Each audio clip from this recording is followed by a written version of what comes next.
14.7. Looking for a job? Listen to part of a seminar for job seekers. And we've discussed several ideas now, and you've all had a chance to do some role play of interviews. So I think it's time now for our two experts to give some final tips. Kerry, let's take the application form first, because that's the first hurdle, isn't it? Yes, that is the first hurdle. Now, my suggestion may sound silly, but it's not. What you should do is actually photocopy the application form and practice filling in the copy so that you don't make any mistakes when you do the final version. And always use the space provided. Don't go on. Don't exceed the space that you're given. Now, this is important as well. You may not know this, but 95% of applicants are rejected on the basis of the application form alone. It's very important. You see, people are so overworked, the selectors don't have time to read everything. There may be 100 applicants for the job that you go after. So they often skim the form and they look for the important things, and the simple things, spelling, presentation, and also vagueness, lack of precision. Yes, I agree with Kerry. But I would also stress that it is important to use words that actually show your interest in high achievement. Now, I'll explain what I mean.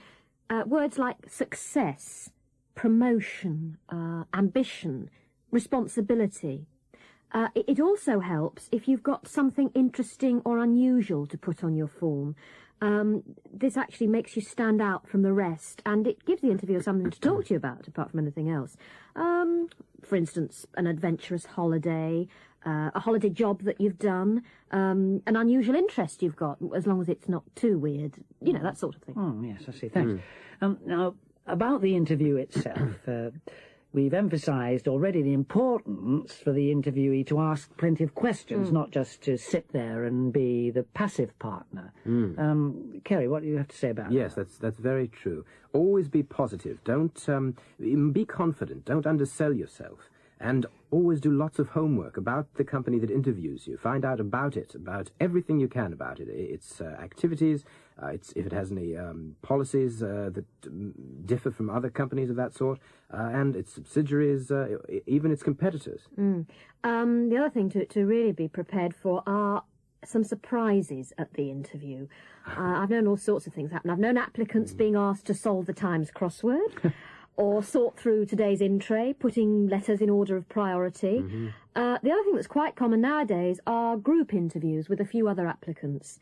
You might find that you're expected to spend a day with a personnel manager, having lunch with him, possibly even assisting him. Another surprise technique that sometimes happens is to provoke the candidate. The interviewer insults him or gets up, starts shouting, or something like that. Well, what should one do if that situation arises? Well, I mean, it's pretty obvious. Just don't lose your cool. You know, just be.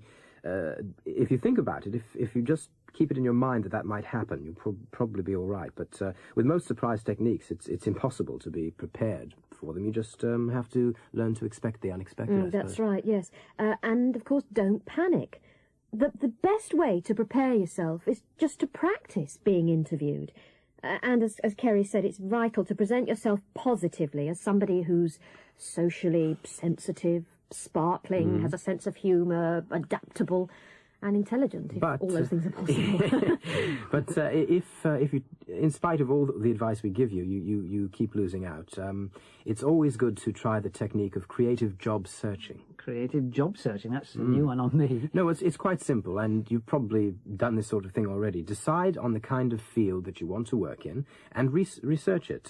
Do plenty of research, and get in touch with the companies in that field, and do everything you can. Talk to people who work in these companies, and anything to show your interest.